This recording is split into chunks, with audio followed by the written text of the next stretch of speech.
up, CFO gang? It's your boy JTuck.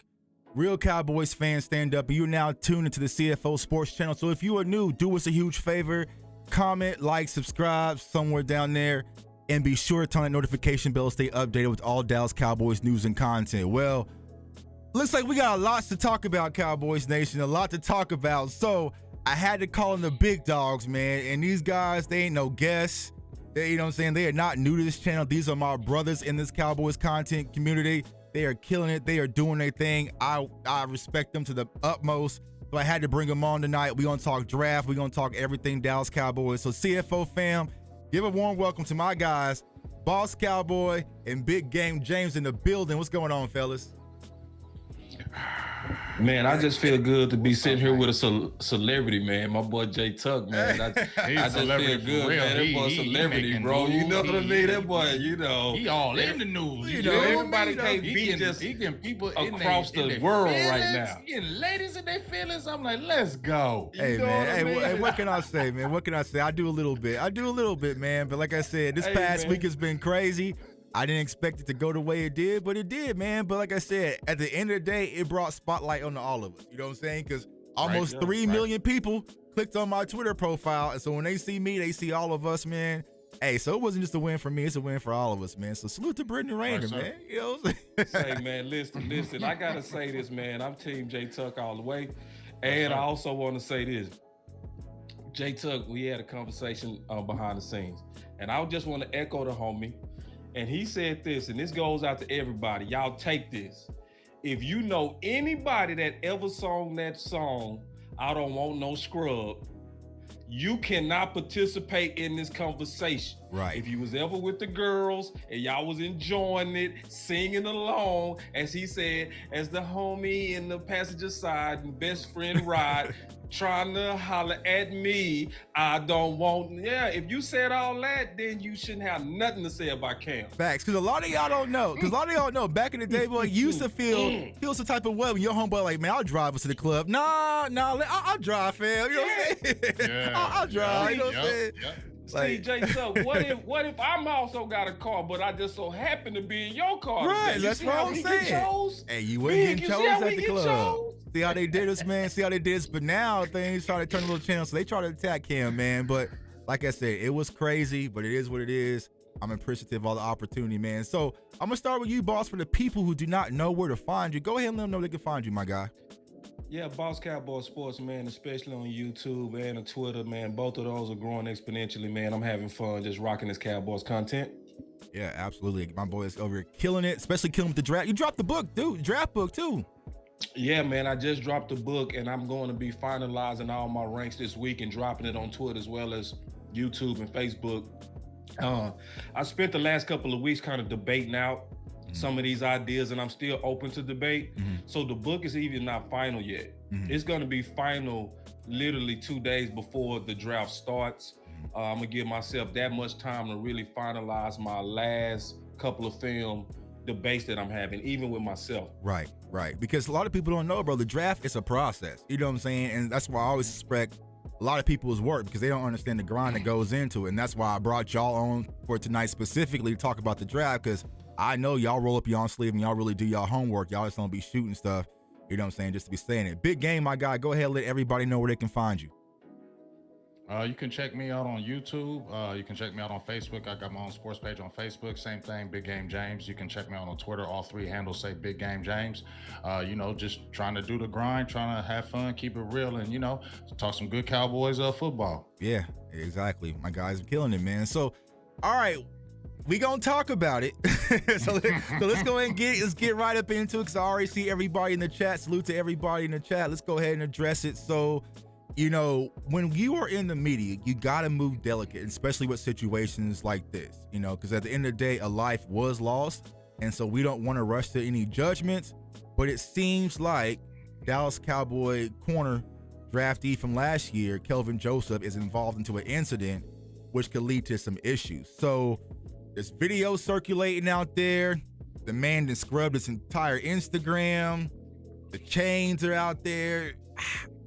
You know, it's a bad look. Some Big Game, I'm gonna start with you, bro. How do you feel about this when you heard the news about Kelvin Joseph? Frustrated, really frustrated more than anything because well, number one, a life was lost. Right. That's the worst part of all this. You know what I'm saying? And just I'm not gonna lie, I'm tired of seeing professional athletes get caught up in something like this when you don't have any business being around any of this stuff. Once you get to a certain level, whether it's sports or professional, you got to kind of let go of some people. You got to Mhm. let certain hanger-ons let them go. It's the company you keep can bring you down. Mhm. And I'll say this, and I was telling Boss Cowboys this. We did a show when Kelvin Joseph got drafted. It was me, Boss. I can't remember who else, but it was Sky and it was somebody else. It was We the happened to get on OC the in subject law. in law, and Yeah. when we got We on did the a subject, Voltron show.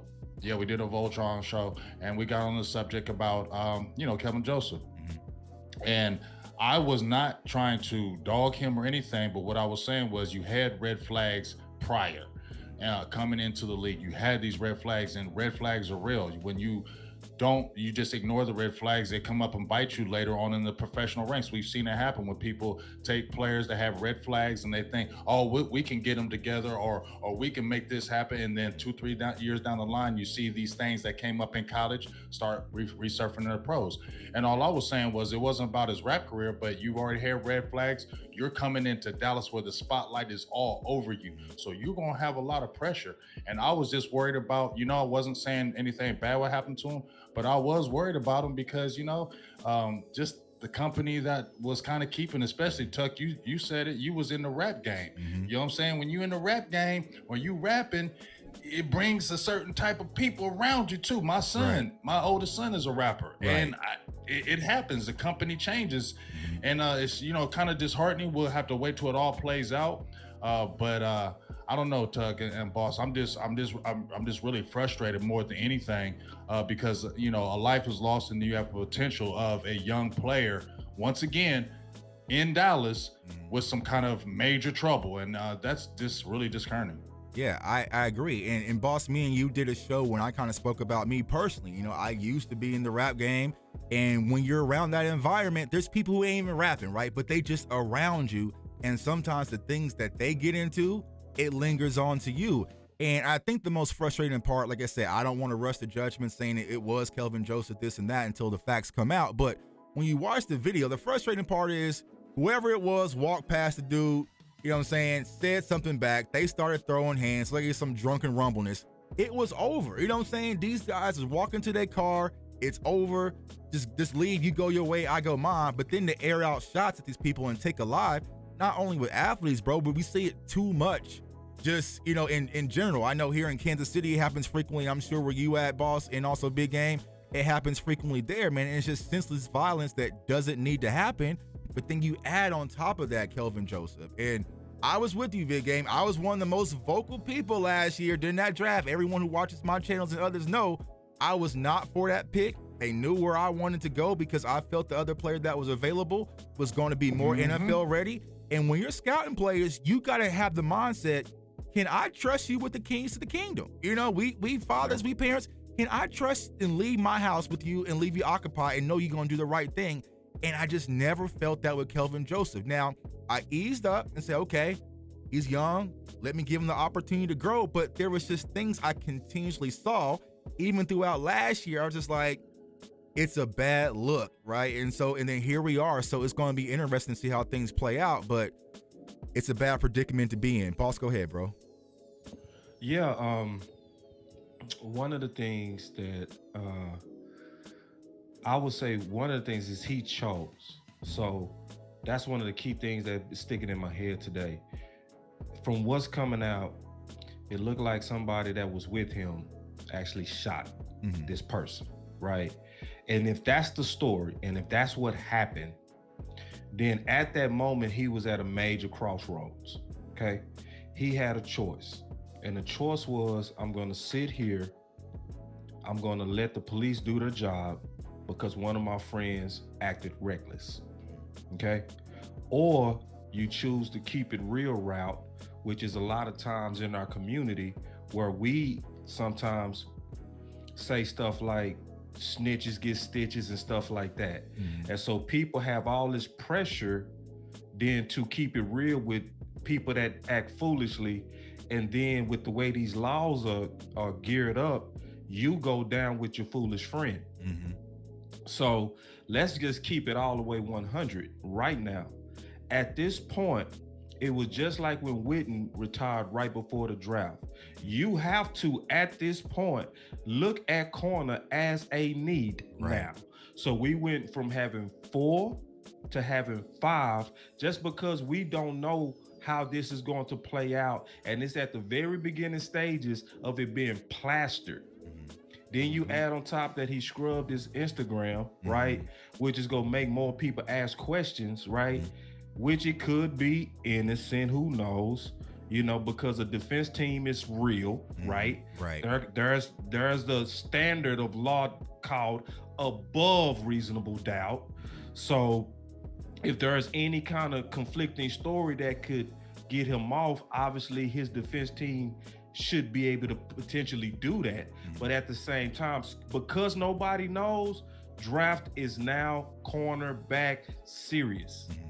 Yeah, I agree. I agree. Just like you said, when it came to Witten retiring during the draft, like it backs you back into another corner, right? Yeah, Schultz. Yeah, and so it's like, so it's like here we are. So like I said, I don't want to rush the judgment. We don't know what everything kind of unfolded, but if you're looking at it, it looks bad on Bossman's side. And like you said, bro, he chose, because think about it, the incident happened way back in March, right? And so if you kind of follow him on social media, I mean, he was still rapping, posting money like nothing happened, you know? So it's like, you know, it's That's just wild. one. Hey, can I address a comment real quick? Yeah, go ahead. So my boy Lil Saint say, he say, but boss, come on now. We all know snitching ain't even an option. At some point, snitching is an option. Yeah. See, we got to get off of that, bro. Now, listen, I'm finna talk grown man. Go ahead. Yeah, because I think it needs to be heard. It needs to be heard. We got to talk real grown man business right now, okay? So if you with me and I had no intentions of getting into violence, right? And you get into violence and you're my friend and you shoot into a crowd, you are going to jail that day. I don't owe you nothing, bro, because I'm the one that's in the NFL. I'm the one that worked for this opportunity. I'm the one that's getting ready to be in the spotlight. You're going to be a footnote in the story. Right. You made that decision. Right. So at that point, sometimes we go be faced with a crossroads, and this is grown man business we talking. Right. JTuck and I did a show. This is straight up. Right. And he talked about in his life that he was at a crossroads to where somebody that he just so happened to go get some food. I remember the story, Tuck. He so happened to get some food, and then the guys he was with, one of them got clipped. For those who don't know, he dead. JTuck had a decision right there.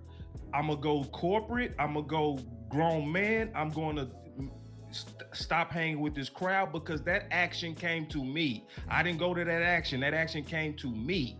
You see what I'm saying? Had nothing to do with me. Nothing to do with it, but he could. So it's all this street. Listen, at some point we can't keep giving criminals respect. At some point we gotta call it what it is. You're a criminal and I owe you nothing. Cause them same criminals is the same people who filled our community with crack, ran it all the way down to the ground, and everybody didn't want to snitch on nobody, so everybody community went down. Right. Fact. Yeah. That's facts. And I think that's the message that a lot of people need to hear. Like the street cred, the streets don't love you, bro. They do not love you. Because I can guarantee if that pressure gets hot, they gonna mention Kelvin Joseph's name. Oh yeah, they gonna snitch. Yeah, they gonna tell on you. They always y'all trying to give me 50. Y'all trying to give me 50. All right, man. What can I do? Can I do 14? Man. You know what I'm saying? Like, yeah, they gonna, but you know what I'm saying. But everybody in the rap community want to live by this street cred and this and that. All right, it's gonna catch up to you. So, you know, it's gonna be, like I said, it's gonna be interesting to see how things play out for Kelvin Joseph. But it's extremely unfortunate. This kid had so much tremendous upside, you know, on the field, you know, as a football player, but stupid decisions and people your surroundings can put you in bad situations. And as you grow, hey, Tuck, You got to move on. I didn't mean to cut you off. No, go ahead. Go ahead. I wanted to bounce off you what you were talking about when you said in the beginning, because I was following your train. You're the one that brought up, because you're a Florida State guy, and you were mentioning Asante Samuel Jr. You're the one that put him on the radar to me when we were looking at cornerbacks. And as soon as I saw him, and obviously his father, but as soon as I watched him, I was like, okay, yes, that's the kid we need to go get. You know what I'm saying? Because not was he just pro ready. The main thing that I was he was mentally ready. Right. Wasn't that he was just pro ready. He was mentally ready, and you didn't have to worry about that on-field issue. That was the thing that was just bothersome, because I ain't gonna lie, just from my perspective, I don't, players can be on Twitter. That's their prerogative and things of that nature. But I ain't gonna lie. During the season, when I was just watching things, and I'm not saying all this now because this happened, this was my feelings the whole time. I just didn't want to stay quiet because I didn't want to just cause no ruckus. But I ain't gonna lie, it would bother me when I was always seeing him on Twitter. I was like, is this game really important to him? You always on Twitter, like as soon as the game over, you tweeting right after. Right. It was just like, is this really the focus? You feel me? That was always, and if you looked at it, I didn't know if football was always the main focus in his life. Right. And that's why I said, yeah, you rap, but if you playing this game of football, you got to put that energy and effort into that, and you have to be one-minded, because you can't be distracted to the left and right, because you can fall off that quick. Right. And then, like I said, man, just the current events. And then I didn't even know, Tuck, you said this happened in March, because this is all new to me, just hearing this. That's just even more disturbing to me, that this happened then and you just went about it like it was nothing. Right. There's nothing. Wow. Yeah. And that's the crazy part. He's just been kind of minding his own business, you know what I'm saying? Posting the same thing. But like, the funny thing was, I was literally about to go on, I wasn't going to post it on Twitter. I was going to keep it in the house. But, Asante Samuel had went live the other day, and he was showing his training, getting ready for the season. And I was going to post one player's live going ready for the season, and another's live promoting the album. But I went to Kelvin Joseph's IG, and there was only one photo of him in the new #1 jersey. And I was like, well, why did he get rid of all his pictures? But it didn't register. You know what I'm saying? So he was already kind of detoxing. But going back to Asante, I just knew he was always going to be focused on football. Some of these draft players that's going to get drafted here in 2 weeks, they made their go. They got their money. They're stacked up. They now the leaders in their family. They're providing. They are good at that point. But some players want to be more. They want to be great. And Asante has that name he has to live up to. Asante don't need no dollars.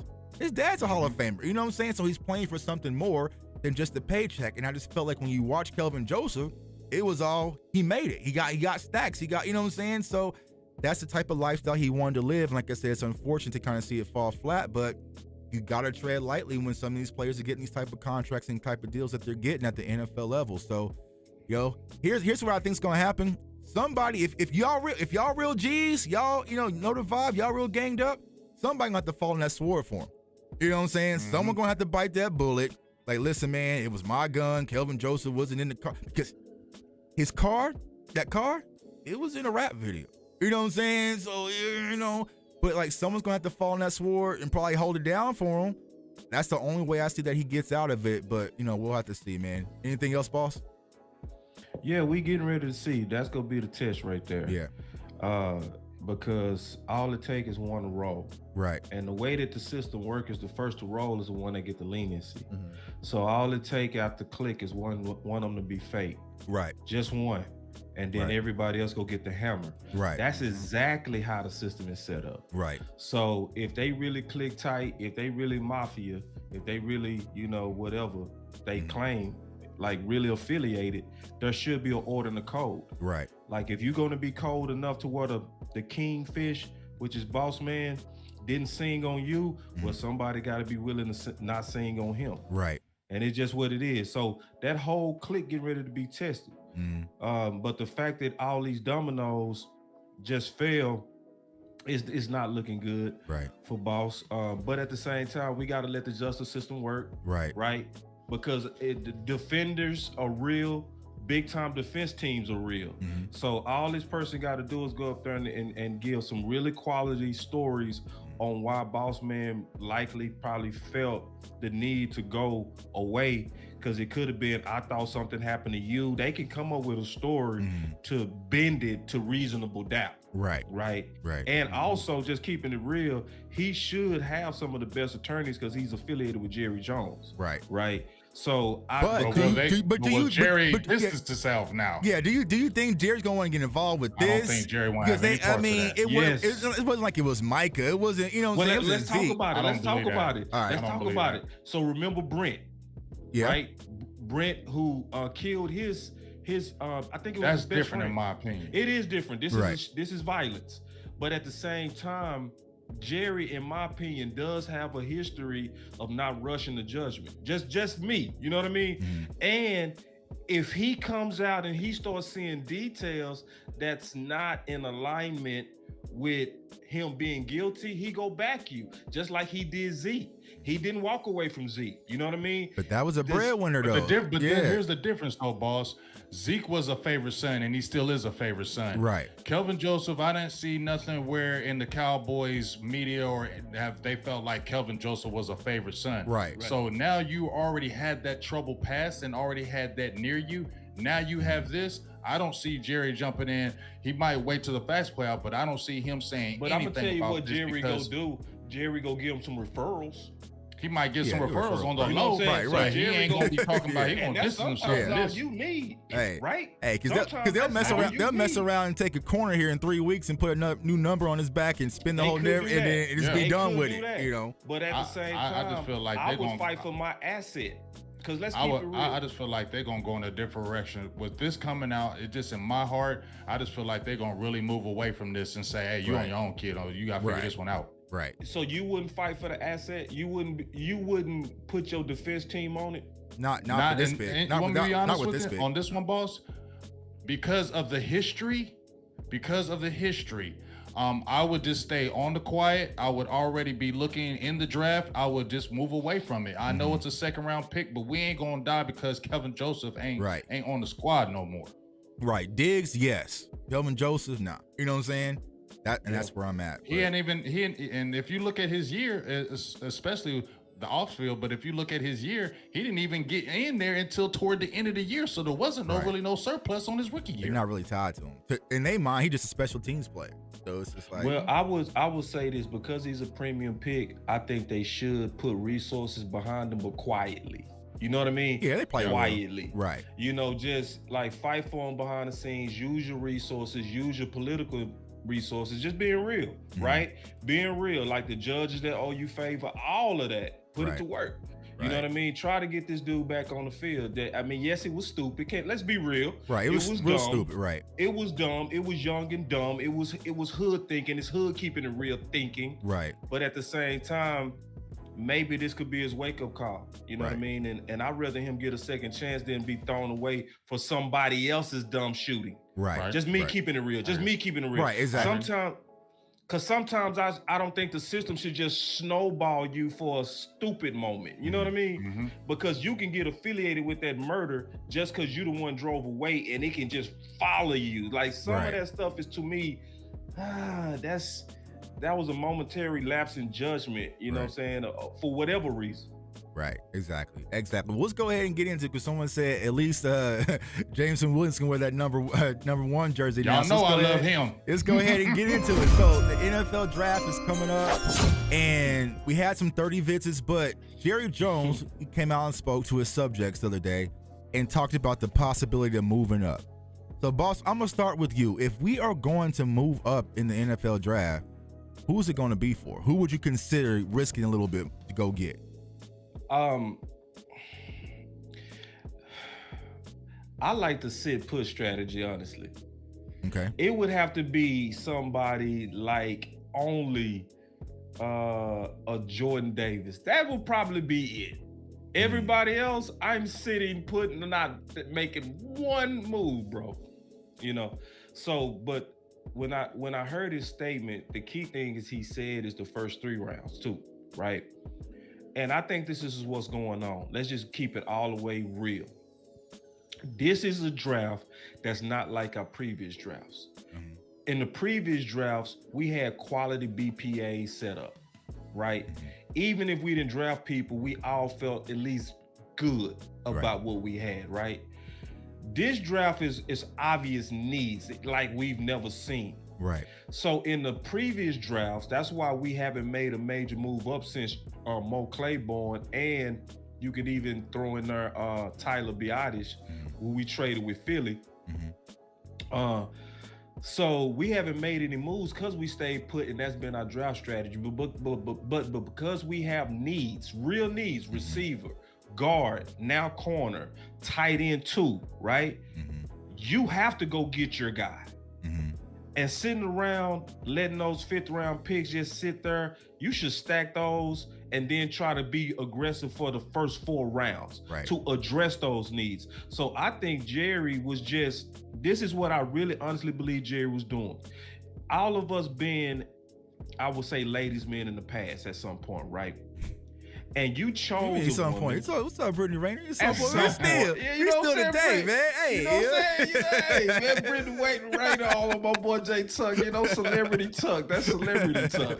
Yeah, we still but all of us have been ladies' man at some point, right?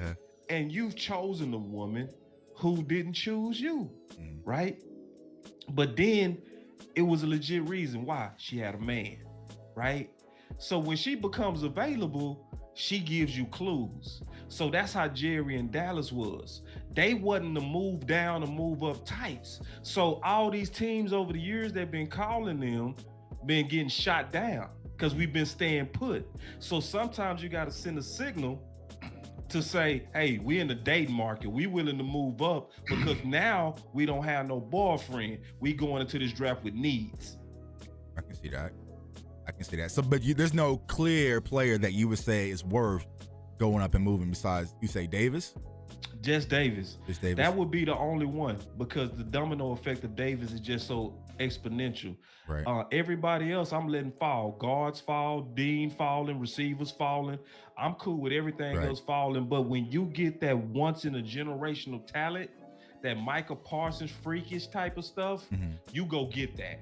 You know what I mean? But the rest of the guys are guys you go see every year, in my opinion. You go see another Dean, you go see another Burks, you go see that's Sutton, right? You go see those types. You know, you go see these guards, Zion Johnson, that's Hernandez, right? You know, it's the same stuff every year, right? With those guys. So I stay put with those. But only Jordan Davis in the first. And if it's one of your guys that you know is a guy that you targeted to be a potential starter, round 2, round 3, then I'm packaging everything on the back end to move up to get those guys that's going to give me my starters. Let me ask you this, Big Game. So I know a lot of people, because we didn't do nothing in free agency, let's keep it a buck, right? So a lot of people are aiming for the NFL draft as kind of fix all the Band-Aid for this season. But what I've been trying to explain to people, traditionally when we don't draft in the top 10, you know what I'm saying, where it's like pretty much dummy proof, the Cowboys really hasn't hit incredibly well in these drafts. And so I feel like what Boss was saying, us being where we're kind of backed in the corner, we have all these needs plus picking later in the draft, it's kind of a recipe for disaster. Like, do you feel that same way when you kind of look at where the Cowboys stand, that we're going to have to actually break from that sit back and wait kind of mindset and be a little bit more aggressive and go get the core players that we need to plug those holes? I mean, I've said it from the very beginning. You know, I said this like about a month ago that you got 9 picks. We lost more than we gained in free agency. Obviously, we've seen that, and I feel that hurt us. I said this was the optimal year for the Cowboys to be aggressive with their picks. You got 9 picks to play with, just like y'all been saying. If you want a guy y'all really like, and especially in those 2nd and 3rd and 4th rounds, there are going to be some guys that probably might be a couple picks ahead of you. Now you got those extra picks from compensatory and things. This is the time to go get it. If you like a Jelani Woods that y'all been screaming about, if y'all really want him, then if it's close, then go get him. Package a pick and go get him. Don't just sit and wait and say, oh, we like him. Oh, somebody got him. We'll go to the next guy. You know what I'm saying? Right. I don't feel like. I mean, because if you go back to last year and they talk about Kelvin Joseph, they was high on Trayvon Moore and let the Raiders just jump right in front of them and snake them and kind of let them. So, yeah, I agree with you. I just, you know, I don't like that. And then just what you were asking Boss about, is there one guy in the first round? I agree with him. I mean, Jordan Davis, we've seen that size, and that you just don't have those combine numbers. And he matched it with the play on the field. He wasn't just like a workout warrior. He matched it with the play on the field. So yes, if that's a guy that, and we need that one tech, we know we got Bohanna, but we get that strong one tech, it really changes our defense. So yes, you really should go out there and be aggressive this year. You weren't aggressive in free agency. And here's the thing, Tuck, the draft is the Cowboys' lifeline. Right. So why wouldn't you be aggressive? This is what you build everything on. This is the time for you. Go crazy in this draft and get hella aggressive and get people you want. But as far as the draft at 24, I will also say this is that this isn't a star quality draft, but this is a hella depth draft. Right. So at 24, I feel like if you don't get that player that you maybe want to move up down, there are going to be guys that you're going to be able to get that's still going to really help your team right now with the depth that's in this draft. Right. I agree. You know what I'm saying? I'm personally team trade back if possible because I feel like you can get a lot of core pieces in this draft if you hold off and wait. Now, last year is a different topic. You know what I'm saying? I was ready to risk it all for some of them players, you know, Jamar Chase and Pitts and et cetera. But at this, like, when I look at the wide receiver core, and I'm going to ask this, toss this to you, boss. When you look at this Dallas Cowboys team as it's currently structured going into the draft, what is that key hole? Because that's the conversation that everyone's Twitter. Like, nah, Tuck, you can't draft a wide receiver. You got to get a guard. You can't get a guard because you need a wide receiver. You can't. So when you look at this team, what is that main hole that you got to make sure that we fill with a high caliber talent that can come and have immediate impact? The main hole, because I'm gonna just answer that question. Oh, here we go. Say, man, so don't be doing that, bro. You try to sway the jury, dog. You can't be doing that, bro. The main hole is linebacker, bro. Middle linebacker. Okay. Not just any linebacker, middle linebacker. Okay. For a couple of reasons. Number one reason is we got to protect our queen. Right. Which is Michael Parsons. And protecting his versatility is the main reason that we have to get a middle linebacker. And then you look at the fact we lost Jalen Smith, and then we also have Cox coming back off of ACL, which is basically getting ready to be a rookie. And then, you know, we also don't have Neal anymore. Mm-hmm. So what does that say? That says that LVE is getting ready to go from weak side linebacker back to the middle linebacker.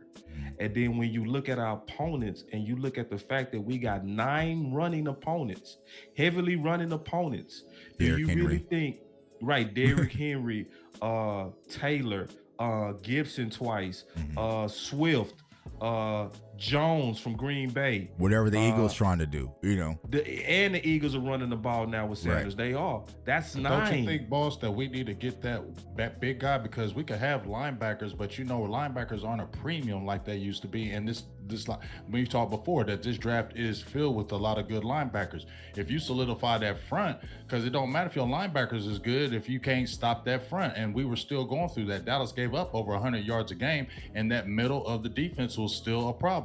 And we don't want, in my opinion, I don't want Gallimore playing the one tech again because he's more the 3. He doesn't never really get to rush the passer, and that's not really his forte. So it's really taken away from him. I feel like we need to get that 1 in the middle. Now, I'm not saying we get the one tech as far as first round, but that needs to really seriously be looked at. And I just feel like a linebacker, we can get that linebacker, and hey, you never know. I still gonna mention Anthony Barr. He's still out there.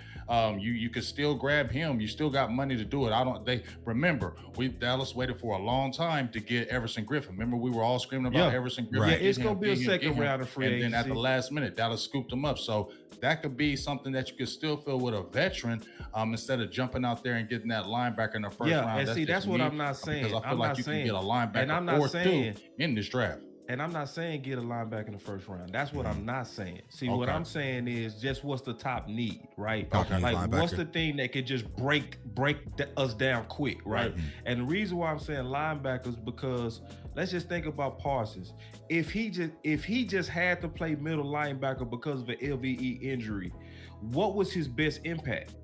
When he was rushing, when he was going forward, right? So if you put him at middle linebacker, you might as well erase half of his sacks. Right, I agree. Right? I agree. So it's one of those things that we got to protect the queen. So I'm just saying in importance, that's the most important thing that we got to feel, but I'm not saying that you got to do it in the first round.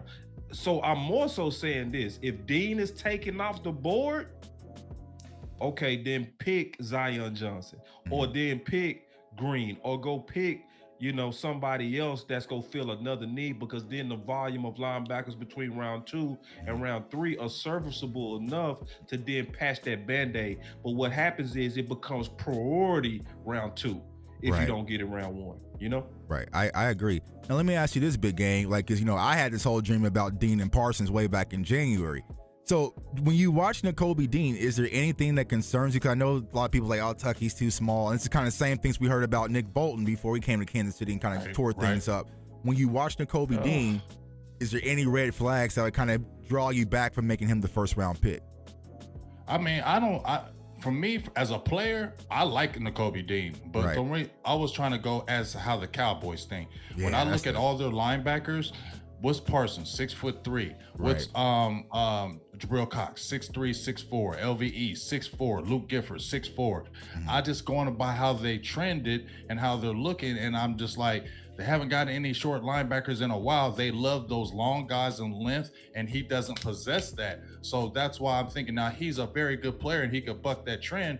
From me, I don't see those negatives, but I also see that he was protected by that front in Georgia. Okay, yep. He had that amazing front with those three guys up front that really made him look good. Does Dallas have those guys up front like that to protect him to do that? So that's where I'm like, I don't know if Dallas jumps out there and do that because they don't have the front like a Georgia did in college to really protect him. So I don't know if he's the guy, and I know they like length, and there's plenty of long, big linebackers that they can get a little bit later. And you've seen how even when you just talked about we were going to discuss the 30 visits, who did they bring on the 30 visits? It was Devin Lloyd, 6'3", and Quay Walker, 6'4". They didn't even bring Dean in. So that's why I'm like, I don't know if they go after him, not even for his negatives, but they're going to look at that size and say, well, we can get a bigger guy with probably maybe those same attributes later, and we don't have to jump out there and get that. Right. They're big on that. See, and this is my thing, and I definitely agree with you. He does not fit the prototypes of the Quins, the length guy, right? The athletic guy.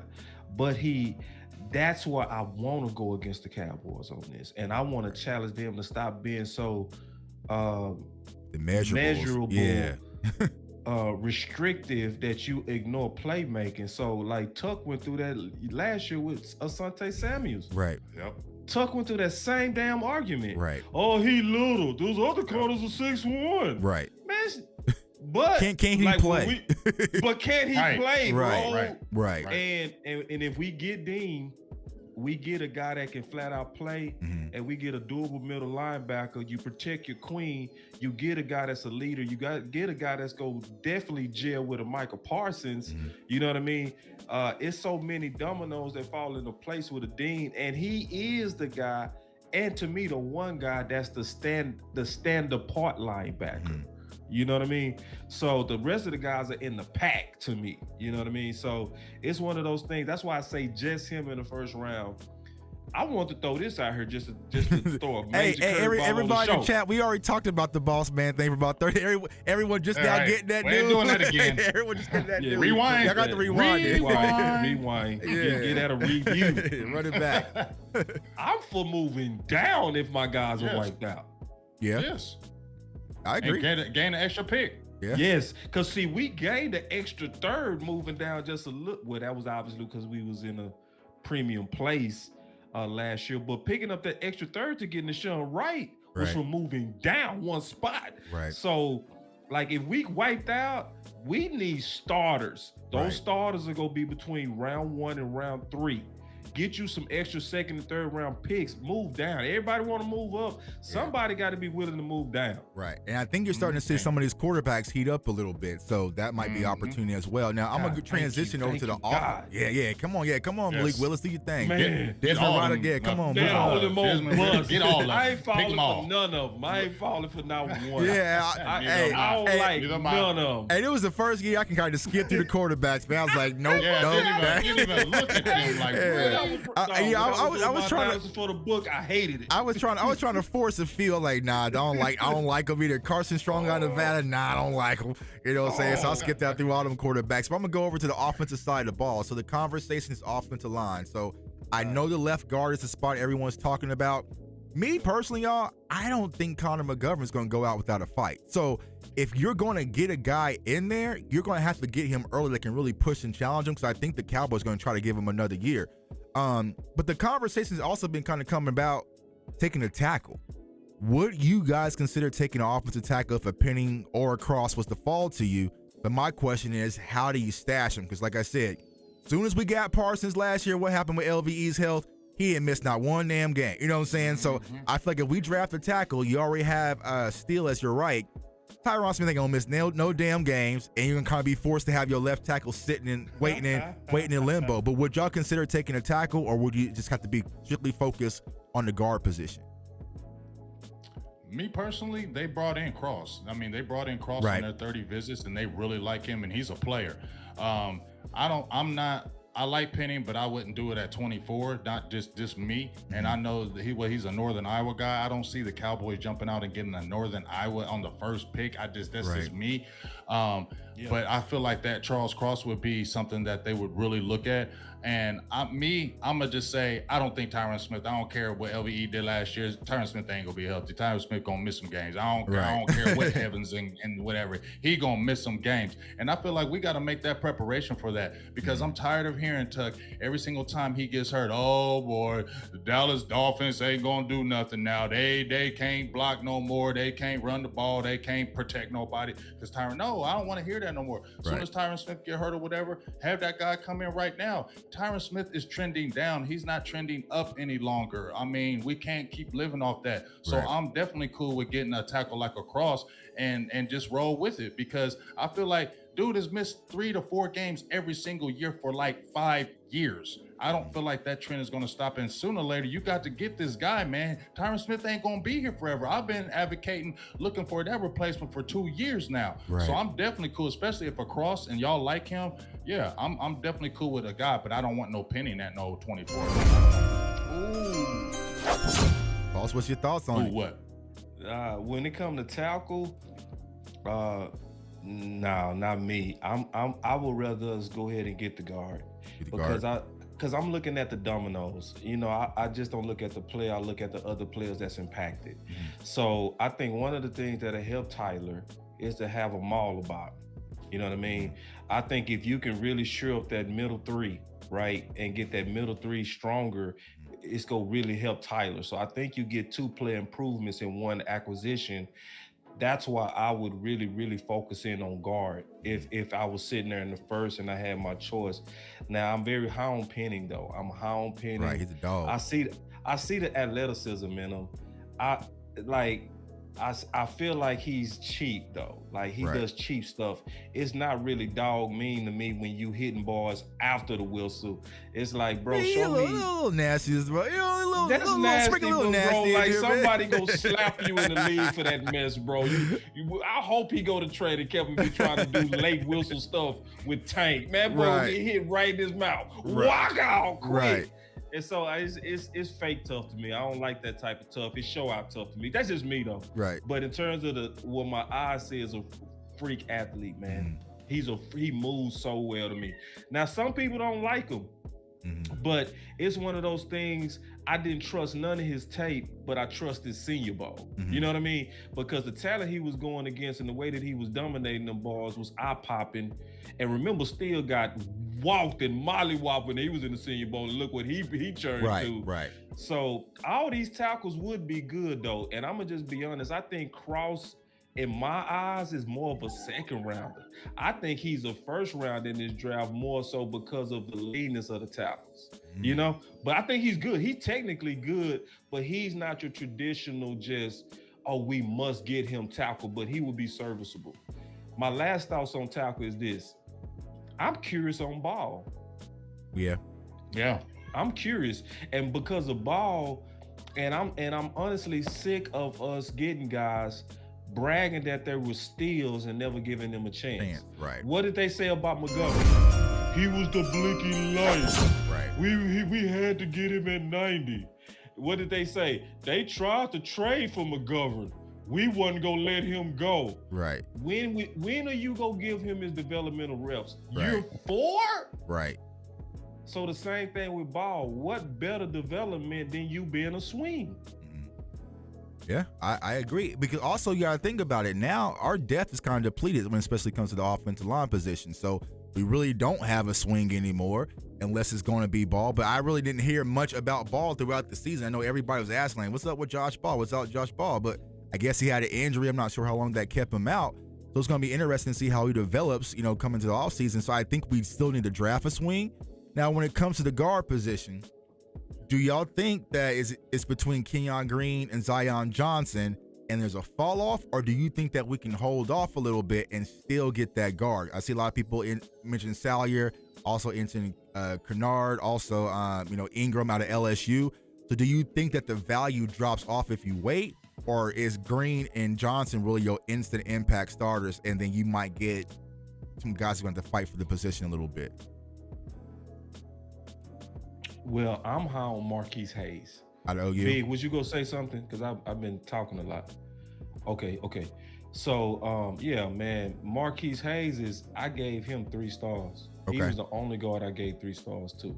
Okay. Because one of the things about him that I really like is they've been talking about wanting to get guys that have a mentality, right?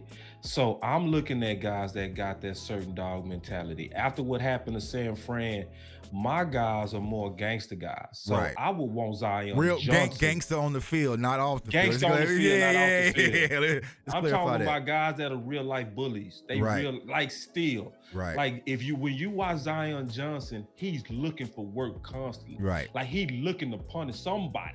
Right. Don't be around him. Don't be around no pals. Right. Nothing. Because he looking to finish you. Right. So I want guys like that. I my want guy guys Cole like Strange out of Chattanooga. Yeah, Chattanooga. I want my boy Receive out of Georgia. I want them types. You know what I mean? And so that would Marquise Hayes is that guy. And I don't think it's that big of a drop off, but you do. And I think the guy that's the most physically gifted is Zion. Athletically built, strong, everything. He checks the most boxes to me. So it's one of those things to where now I think I don't think because I like people like Marquise Hayes and stuff like that. I never panic if we don't get guard in the first round. Big game. Let's get Mike. Let me see, Mike. I'm good. Okay, my bad. Good.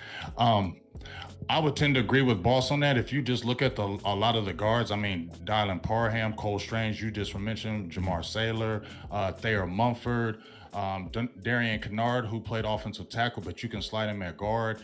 Sean Ryan, who they got an offensive tackle, but you can play him at guard too. There's a lot of guys, big guys that you can play at this guard position that they need that size, because one of the things we were all frustrated with Connor Williams was he's still only like 300 pounds is getting pushed around. Right. But we got plenty of big boys in here that can cover that middle. And so I don't think the drop off, or you feel like, well, dang, we didn't get Zion Johnson or Kenyon Green, this is over. I don't feel that, because I don't feel like the gap with Zion Johnson and Kenyon Green is so far from these other guys where Dallas is just going to be like, oh, well, dang, we got to settle. I feel like you can still get the guard a little bit later, because those guards are going to be available. Because even if you look at the offensive line as a whole, when you look at the position, even when you're in free agency, isn't like an offensive line guard is an easy position to fill, right? Like that's one of the positions we can always plug a guard in there right now and plug and play. And I feel like you can still have that in this draft. And Kenyon Green and Zion Johnson isn't the end of all guards in this draft, so Dallas can still make it without it. Yeah, I've been trying to tell people that on Twitter. Like, this isn't the only 2 guards they got in the damn draft, right? So you can take a receiver and still turn around and get a quality guard. But like I said, you're going to have to get them quick, because I feel like it drops off. Now, I know a lot of people have been saying, Tuck, what about Tyler Linderbaum, the center? I personally don't think the Cowboys are going to move on from Tyler Biadasz, so I don't think the center is going to be in consideration. Y'all agree with that? I agree. Yeah, I agree. And I wouldn't want him. You don't want him? I just wouldn't. No. Why not? You don't think he's one of the best interior? Yeah, he's one of the best interior. Okay. But I think I want our guys to develop. Right. You know, it's like me and the OC was having a debate on the final word the other day. Remember that Big? And I was asking this question. I was like, what would Diggs be if we gave up on him? Would Diggs be year 2 Diggs if we didn't get year 1 Diggs? Right. You know what I'm saying? So like Neville Gallimore 1 tech wouldn't be 1 tech Gallimore unless he was first 3 tech Gallimore. You know what I'm saying? And he went through those bumps.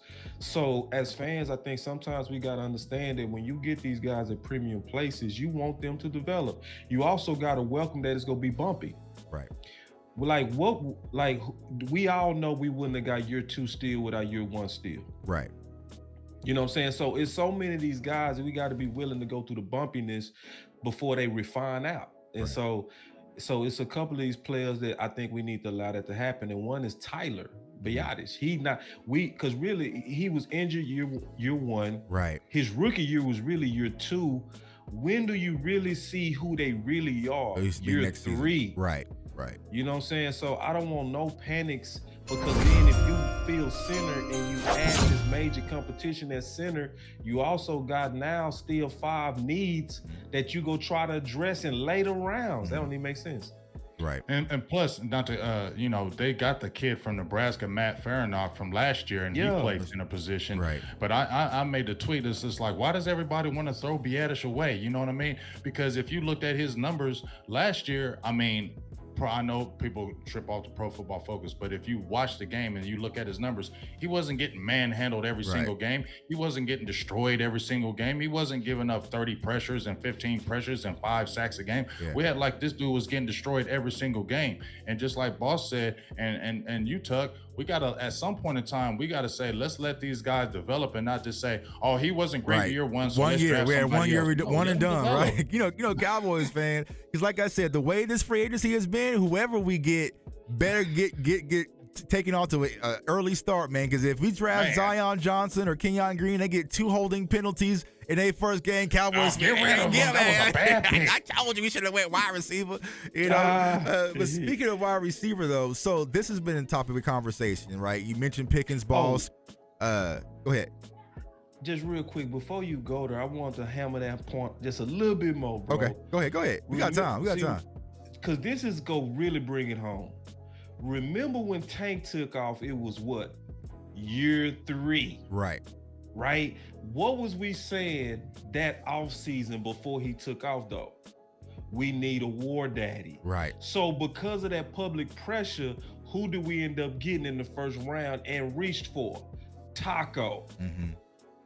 You know what I'm saying? Right. So even David Irvin took off year 3. Mm-hmm. Most of these guys take off in year 3. Right. So before you talked about receivers, I really want to, that's a good point. You know what I'm saying? Because that's why give them time to grow. Not everybody's gonna have a Micah impact. You know, right? And you gotta use them like just to be fair to McGovern, bro. McGovern just now got some quality reps last year, right? And it was really 4 games, and then they just threw him away, right? Yeah. So he was a premium because he came out the gate pretty hot in that game versus Tampa when he played at right guard for Zach Martin. Yeah. He played well. You know, great. It takes and time then to People adjust. say he not a left guard. Well, you ain't let him cook. Right. So let's say it like this. What if we would have just threw Terrence Steele away the first time he stanked up at left tackle when he stank against Denver? Right. Now right tackle, he's solid. Right. But left tackle, he needed to cook. Right. Didn't he need to cook? Let it marinate. So now about 4 games in, boys start saying, all right, he's settling in. Mm-hmm. He's settling in. Mm-hmm. But we had to go through that growing pain. So yeah, man, we need to let Tyler cook. Yeah, I agree. So I was gonna go to the wide receiver spot. So a lot of people have been talking about, you mentioned Pickens, Boss. I mean, Jameson Williams, Chris Olave, so many different names at this 24 spot. Do y'all think that we really need to address the wide receiver at 24, being how deep this class is? And the reason why I've been saying this, you got CeeDee Lamb, who you drafted in 2020.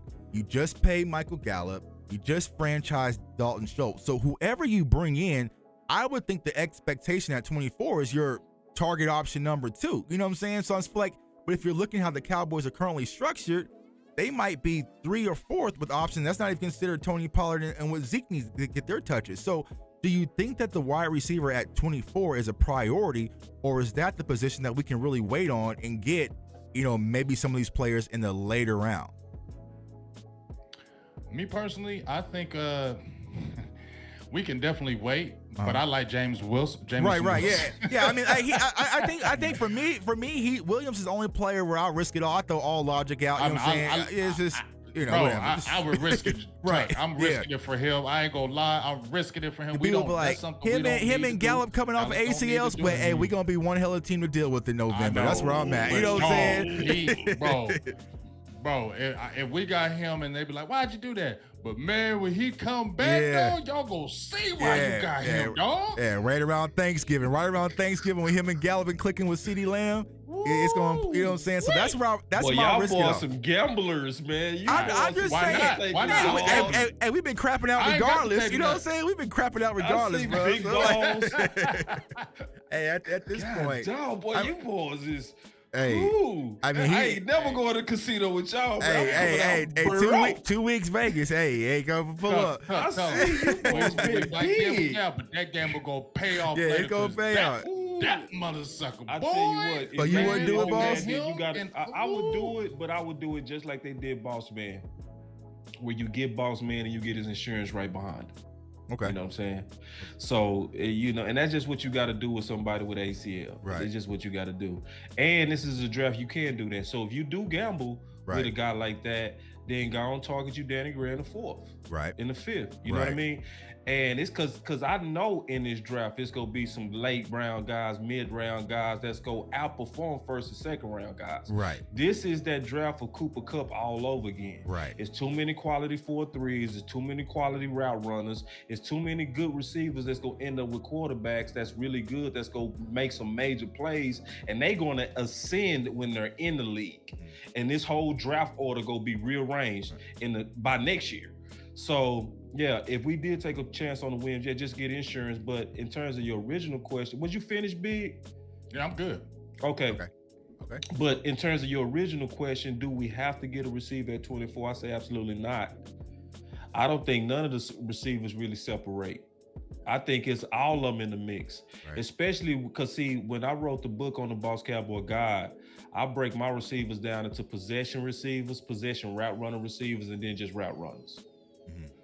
So in my book, I would want you to be able to kind of like, if you need a kind of slot guy, a two-way guy, then you can go really, search through my route guys. You know what I mean? If you need a guy that you really feel like go get you some points, then go find your route runner, red zone possession guy, route runner, you know? Right. So I think it's so many of them. Like Watson could easily be the best. Yeah, that's what I'm saying. I mean, I know me and Big Game spoke about Shakir out of Boise. Like, that's the perfect, because I feel like the Cowboys just need a slot. You know what I'm saying? Like that slot you can just plug in. Because we're going to talk about the next position dangerous. Here. Right, yeah, just that dangerous slot. That's all you really need. You don't need a weapon of mass destruction like a Treylon Burks. I feel like that's too much because that's what CeeDee Lamb should be used for. You know what I'm saying? If you want to I wouldn't be mad at a Burks because with a Burks you getting a playmaker. As much as I like CeeDee Lamb, dog, I like CeeDee Lamb.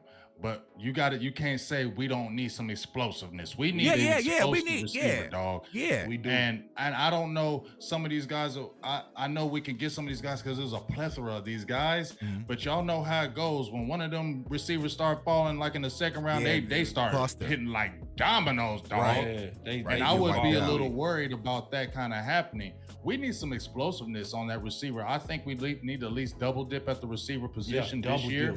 I think that needs to happen because this is a speed draft. Right. And we need to get some speed. We need to get some explosiveness. We need people to fear that offense and not just, play us on the short route. We need to be able to take people deep, dog, and we're not able to do that, and we need to get some guys out there to do that. Right. And see, boys better believe in them SMU boys. Yeah. How many of them boys gonna come through and receive before we stop paying attention, big dog? And they right there in your own backyard. Yeah. In our own backyard, like Mr. Irrelevant, who killed Anthony Brown for years, with the Washington Commanders, was the last pick in the draft, and he been starting in that number 2 in the slot and doing his thing. Right. So yeah, Danny Gray, I don't know what people be tripping on my boy Danny. Yeah, I like him. Yeah, D-Town swag. I be trying to tell everybody like, I don't like him. I like who is telling you? And he from the D. And see, that's big. Boy, sleeping on that. Right. From Dallas.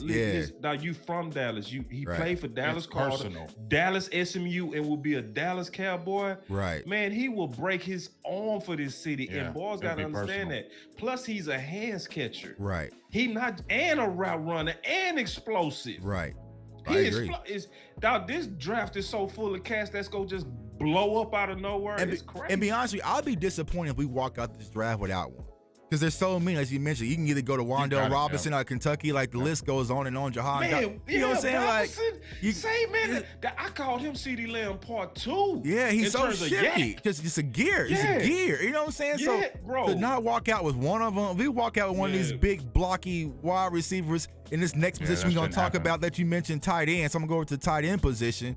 I feel like there's a lot of meat on the bone when it comes to the tight end position. of getting these guys that got what I call some wiggle, that can do more and just kind of be your underneath guy. So I'm gonna go to you, boss. When it comes to tight end, who are some tight ends that you looking at, man? Go ahead, give me your list. Listen, go ahead, and be warned, I got the mute button if you get out. No, man, I agree with your tight end one. Okay, all right. I heard your tight end one yesterday. Yeah. He's my tight end one too. Trey McBride. Yeah, Trey McBride is definitely my tight end one. Okay. Now I listened to your show yesterday, man. I'm also high on Isaiah Likely. Yeah. That's who balls is sleeping on, bro. Coastal. That's my tight end too. Yeah. Ooh, that's your tight end too? Yeah, tight end too. Yeah. Yeah. So I like Isaiah Likely because honestly, I don't think the league has ever seen anything like him. Mm-hmm. I don't think I've ever seen a receiver that has a what's my boy that went to Denver that played for Bama? Jerry Jeudy. Oh yeah. He got Jerry Jeudy type sticks, bro. Mm-hmm. When he stick you, I don't see a linebacker being able to keep up with him. Right. Just being all the way honest, man. I just don't. But he's actually my third. He's my number 3. Okay, who's your 2? End. My number 2 tight end is Greg Dulcich from UCLA. Either or, yeah. Yeah. And what I loved about him more so was how he competed at the combine. Mm-hmm. He was the truest competitor at the combine, and his tape looked exactly like it. He looked like a guy that lives and breathes competition. I love the fact that he was in that combine, obviously trying to come out as the number 1 tight end. It looked like the rest of the tight ends was kind of going through the motions, except for McBride. Right. McBride was competing too. You know what I mean? So I think with those 2 guys, I saw true competitors. Right. And with those guys, you also got, especially with McBride, an overall blocker. Right. You know what I mean? You got a guy who take a lot of pride in the overall game of tight end. And you could tell that he's truly modeled himself from the San Fran tight end. From Kittle. Kittle. He modeled his game after Kittle. It's exactly the same, bro. From how they block, how they come out of their cuts, how they come out their breaks, how they try to be explosive tight ends, vertical tight ends. He is all of that. And Trey McBride, to me, is a no-brainer because he also was the man at Colorado State. And people forget, and they were primarily a run team. You know what I'm saying? Yeah. And he still put up those numbers. Yeah. Well, he's a feature tight end. So to me, he coming into the league with a swag of wanting the ball versus Schultz had to develop that. You know what I mean? He had to grow into that. Right. So in terms of tight end, that would probably be my top 3 in order. And plus, these guys can push Schultz out the door. Cause I know Big Gang, you wasn't too high on Schultz, but we did franchise tag him. He didn't block us all on Twitter. Yeah, he blocked y'all yet? Yeah, he blocked me. I don't even want to touch his page because I know he's gonna block me quick as hell. Bro, you follow me, bro. You don't block me. I'm surprised he ain't blocked me. Yeah, I'm surprised. I'm shocked. As soon as I posted my Trey McBride video, he blocked. he blocked. Are you serious? Wow, he's serious. I said this, bro. I said clear the room. I said it before they tagged him. I said get rid of all these tight ends because I was already working on the book, and I was. The tight end class, the receiver class, and the defensive end class. I say the tight end class, the best football players. Right, I do. I agree. And James, I know you were out the Senior Bowl, and you say you watched Trey McBride closely. Like, what is your thoughts on the tight end, and who would be your tight end picks to bring in for Dallas? Well, number 1, I love Trey McBride, but I ain't even been talking about because I don't think Dallas gonna get him. So I just left it alone. Gotta believe a little bit. Like, I'm like, that's real. He too good, dog. Dallas ain't getting him. They ain't what we get. I hope he fall. I hope he fall. Oh, he ain't. Yeah. He hit that 4 or 5, and that just cemented everything. Jalen Watermere let us down. You know, I was hoping Watermere could kind of stay up there. You know what I'm saying? And maybe like Nah, it's clear. Yeah, man. And plus, when I was at the Senior Bowl, all his peoples were right next to us from Colorado State. His fans was deep. But the thing that I was looking at, not just the athletic ability, the numbers, he had over like 90 catches. You know what I'm saying, and over 1,100 yards. He went crazy. But the thing I really liked was with all those receiving skills and what he can bring to the table with his explosiveness. like Boss said, he really can block. Like if you watched him in his Senior Bowl practices, he really can block, and he really likes to block. He's not scared to put his mouth and face up in there, and that's what you want, somebody who's not just can stretch the field and catch that ball, but he really likes to block. And I think that's why he's your number one tight end, because he's versatile. He can do everything. Now, if we're talking about a second guy, Jalen Watermeyer, I know he let us down in that 40 time, but he reminds me of a Martellus Bennett, dog. He went to Texas A&M too. He built like him. Right. He looked like him. And when you watch him play, he may not have that great time, but when you watch him play, though, he's one of them guys, might not have the 40 time, but he's a football player. I think that's why I was saying, as an agent, like if I know your numbers that you've been training with ain't that bro, we sitting some of these routes. We sitting out, bro. We sitting this 40 out. We sitting these because he was the favorite coming into the draft. And it's first like, all right, first round grade. Like he would have sat still, he'd have been perfectly fine. So his agent kind of messed him up because I seen him fall damn near to not even getting drafted in some mocks. It's like, but which is crazy as hell. Cause see, let me ask you a question. What you gonna do with that, Tuck? What you gonna do with that? You got somebody that did got a first round tape, but then they got bottom measurables. Right. What you gonna do with that? I'm taking the tape. I'm taking the tape. I'm gonna take it. I would take it. First round tape with bad measurables, bro. Right. Because that's exactly what he is. I'm so glad you brought that up, Big. Yeah. You know, that's exactly what he is. And see, another thing about players like him, I've coached players like him. I'm pretty sure they are saying, nope, get Jalen out of here, bro. Ran a 5-second 40. That's all people care about. And so there's another player who we'll talk about here in a second. He had a great combine in numbers, and he just jumped through the roof, and he only had 500 yards receiving. And it's like you can't let the combine and these numbers get y'all so googly-eyed. Trust the film. Are you a football player? And that's why I respect these guys, because we recognize football players first. Can you play? Yeah. You know what I'm saying? I don't care if y'all attract me. He can play. Yeah. Watch his play. He's a good football player. He can block. You don't see no five flat when he runs. Right. And if you had him next to Dalton Schultz, that would be a good combination, dog. Right. He's gonna push Schultz. He's gonna push Schultz for real. Push the hell out of him. I agree. The only thing about Jalen is Jalen has bad body language. But those type of guys, I coach them type of guys. They have a body language that they don't care, but between them whistles, they 100 miles an hour. Right. You know what I mean? So you can't read body language. You can't read like facials, do they smile and all that kind of stuff. Now, but I definitely, like in my mock that I did the other day, I picked 2 tight ends. We did that. Send me what? And they talking my language. You know what I'm saying? People get mad at me when I take one. Oh, you took them too early. I'm like, hell, man, I'll take Trey McBride in a second and not lose no sleep. Bro, you know what I'm saying? I picked Jake Ferguson, right? I like Jake. But Jalen was sitting there, bro. Yeah. If he's sitting there in the 6, bro, I'm getting him, and I'm gonna create this competition. Right. And I'm then if that competition looking real nasty and sweet, then I'm gonna rescind that tag. Right on Schultz. You know what I'm saying?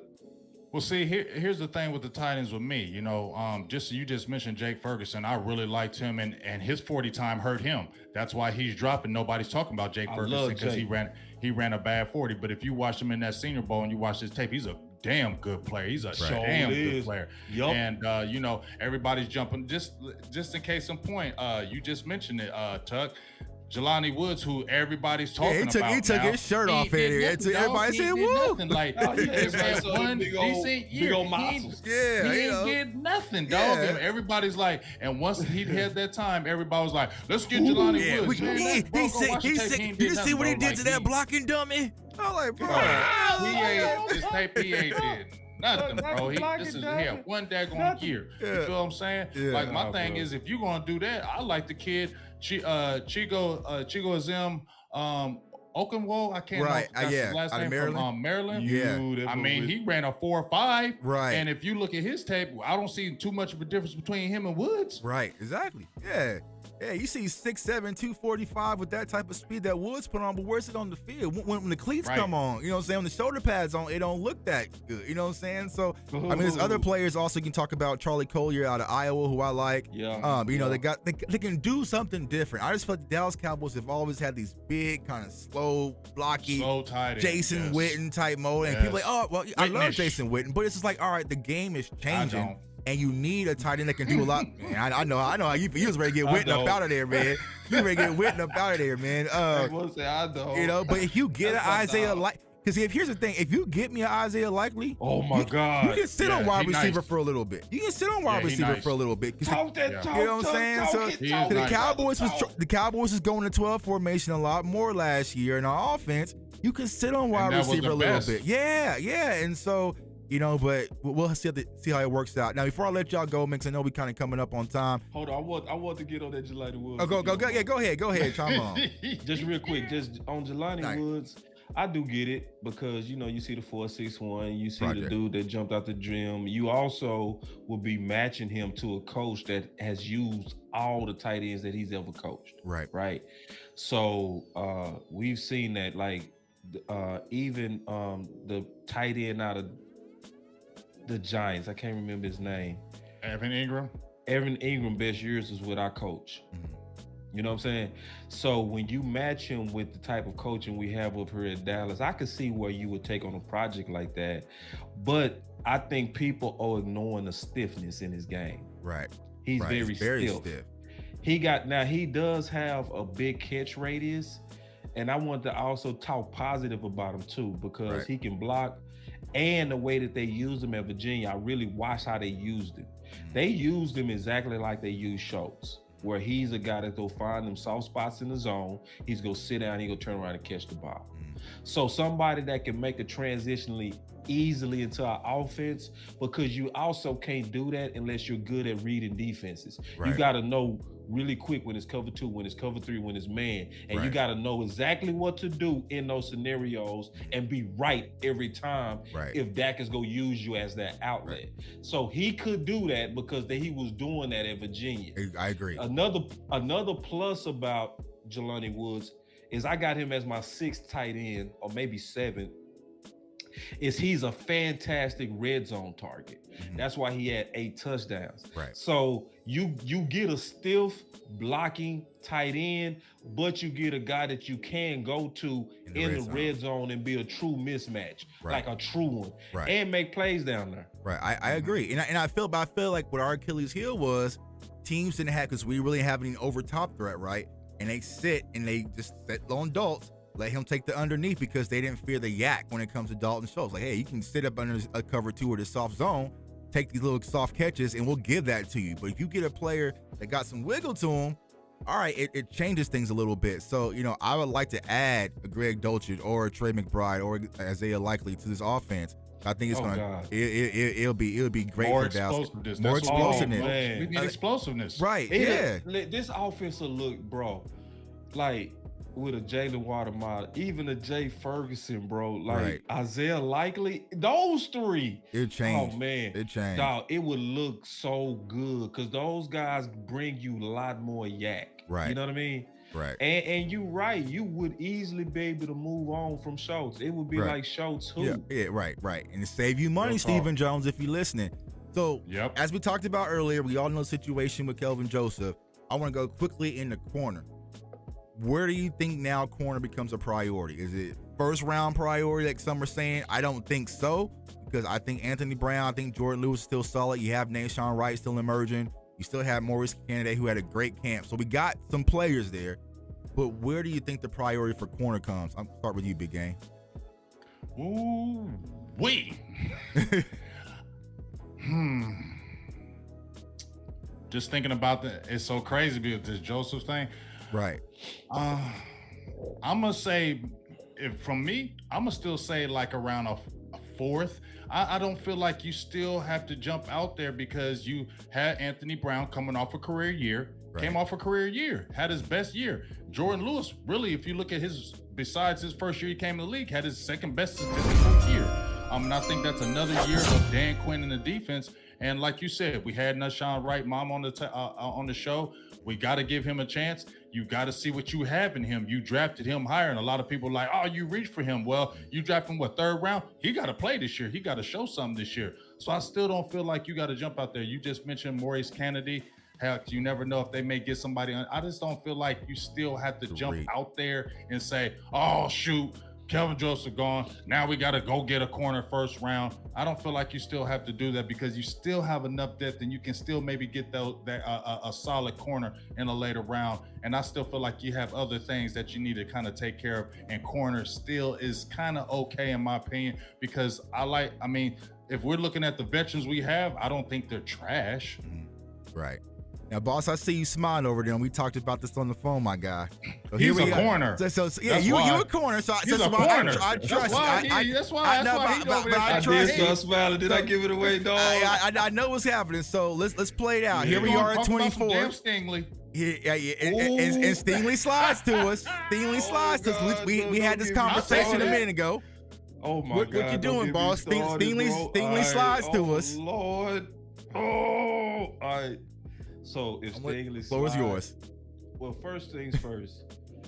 Shout out to the Dallas Cowboys for last year's draft because the foresight to get Nashawn Wright to be insurance of Bossman is genius at this point. Right. And it's also why we not in a panic, and nor should we be. Right.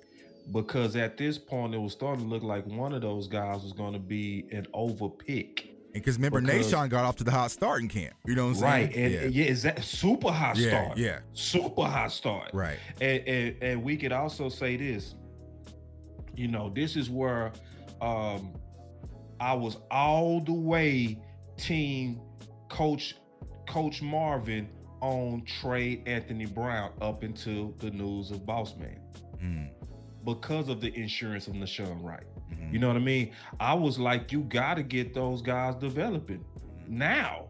Like I didn't want to go through another year of Bossman and Nashawn on special teams. Right. It's like I don't want to see a whole nother year of Nashawn getting all these interceptions at training camp and then get put on the bench for more dust.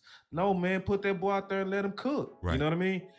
But now he now gets a chance to actually compete for a premium position, right? And because of that pick of last year, because of moving down to be able to get him, now we can still sit back and not have a panic mode at corner, you know? So the question on Stingley, and I've been warning, like the 2 video breakdowns I've done from the 22. Yeah, check out them videos, man. Oh my God, bro, was on Stingley because the tea leaves are looking like he go foul. Even with the 4.37, it's looking like he go foul because his film against Bama was so bad. And like a lot of people been mad at me, big, they been mad at me. They been going on my channel. I don't like your analysis on Stingley. I think you didn't measure that Kool-Aid, boss. I said, listen, I put 2 packs of Kool-Aid, 2019 and 2020. Both of them stank, okay? And listen, y'all, if you go grade any athlete, the best thing you want to do, if you're talking about a first round Stingley, go look at him against other obvious NFL receivers. And then if he's at least winning 50%, okay, I feel cool. If he's getting worked consistently, bro, that's major boom or bust. He got the athleticism, but bro, I see major entitlement on him. Now, what could happen in Dallas could be different. Maybe you put him with the Al Harris, who coaches him up and molds that athleticism, pulls out that entitlement, makes him much better against the run. Because if you really want to see some stuff that's going to aggravate you, go look at my video breakdowns and look at him against the run. Bro, it is pathetic, bro. It's a disservice to the cornerback honor code, big dog. That's the thing, man, because Bossman love to hit, man. God damn, man. Yeah, see, we get mad in there. Yeah, because he had the physicality that we all wanted. The size, the physicality, and we saw toward the end of the year, especially those last 3 games. You remember when we were talking about it, boss, where I said, hey, you just need to start him in the playoffs, dog. What are you really going to lose? Because in those 2 games, you saw him being sticky, what we talked about. I said he wasn't going to be a playmaking type corner like Trevin Diggs. He was going to be the sticky body type corner. He was going to bully ball you. He was going to be the bully corner, and you had Trevin Diggs who was going to be your playmaking corner. And it would have fit so lovely. Like those pieces, Tuck, them pieces was going to fit. say my name in there too, dog, because I'm the one giving you that. I know you did. I know you did. But you know him. Tuck and Boss had that day. Yeah, hey, I don't want no problem with Bossman. I said Tuck and Bossman was kicking it. Hey, don't put me in that, man. I don't know, man. I don't know. I don't know. Annoying Bossman. Yeah. I don't know, Real man. talk. I was ready to annoy Bossman. I still am. Me too. I just made the Twitter. Didn't you see the Twitter post? And I said, year 2, this should be the year because Cheeto was the starter as a second rounder. Diggs was the starter as a second rounder. Now this is time for Bossman to take over that spot, and it would have made this defense. Woo-wee. I was excited. Now here we are again. I see a comment that's real. So Professor says Stingley's training with my guy Oliver OD3. He'll be ready to go. See, I know this from playing corner. Sometimes that's all you need is one off season with a good coach, and it really will change your whole game. That's the honest to God facts, bro. So if we did get a Stingley, that's what I would have hope in, is that he has changed his training and he's trained, because I saw some technical things that you can't have in your game on the next level. Like double stops. Like a lot of people don't talk about that, but like when you're a cornerback where you have to break with 2 stops, people like D. Smith who go come out they breaks in 1, they go get separation every time. People like Cooper who plant and go with explosion, it's over. Right. So you got to clean him up technically. He can't reach with the wrong hand. He was doing stuff like that. Like, yeah, you get away with it at LSU because you the 4-3 guy. You the 6'1 guy. You just bigger, faster than them little dudes. But then when you get into the league, everybody 4-4, 4-3. Right. Everybody explosive. Everybody got these different gears. So it's the person that's technically sound that's going to be able to really match up. That's why it was right for people to be high on Surtain. And how what's my other corner from last year? Horn. Because see, technically, and then Horn was a better competitor. Mm-hmm. Like Horn was competing his ass off just to be the number 1 corner. Right. Mm-hmm. Like he tried to break his whole neck to get that vertical. Right. You know, you don't see that with Stingley. You know. So yeah. So hopefully, working with Professor Old Guy does make him an asset. But to be honest, he should drop. He should drop because it's been a while. Hey, Life's Crazy. Appreciate the super chat. He said, wouldn't mind defense first 2 rounds, tight end in 3rd. Yeah, I wouldn't be opposed to that.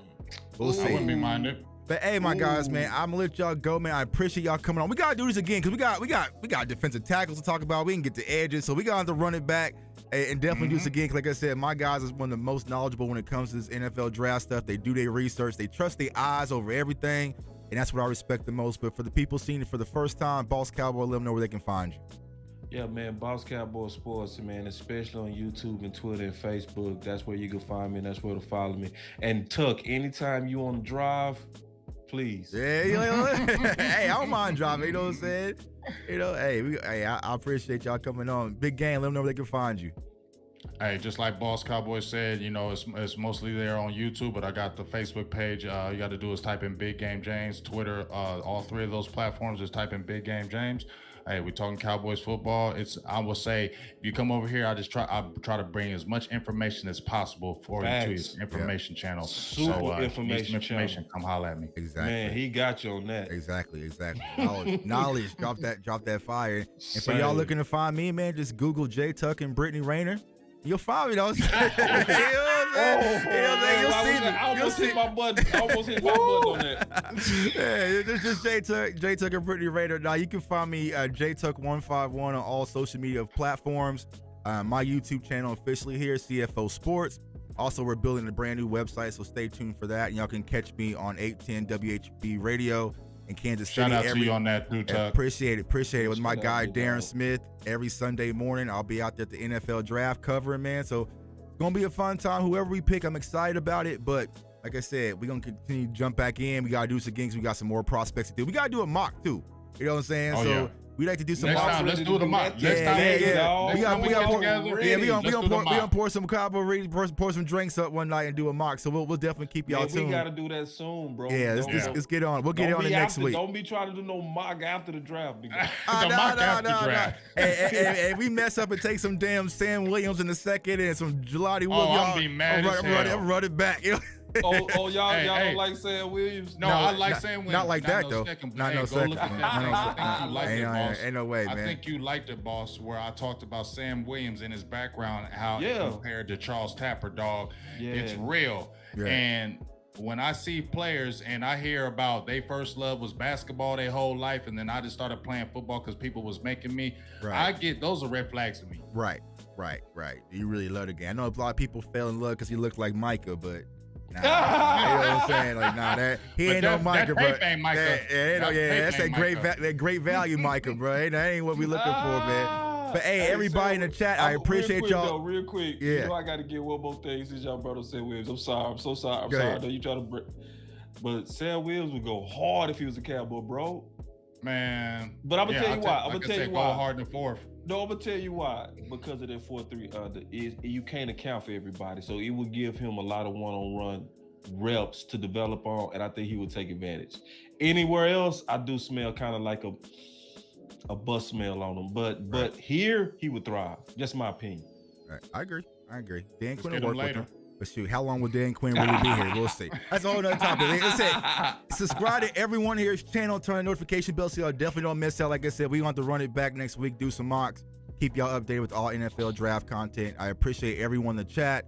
I want everyone to stay safe, stay blessed, stay encouraged. Go Cowboys.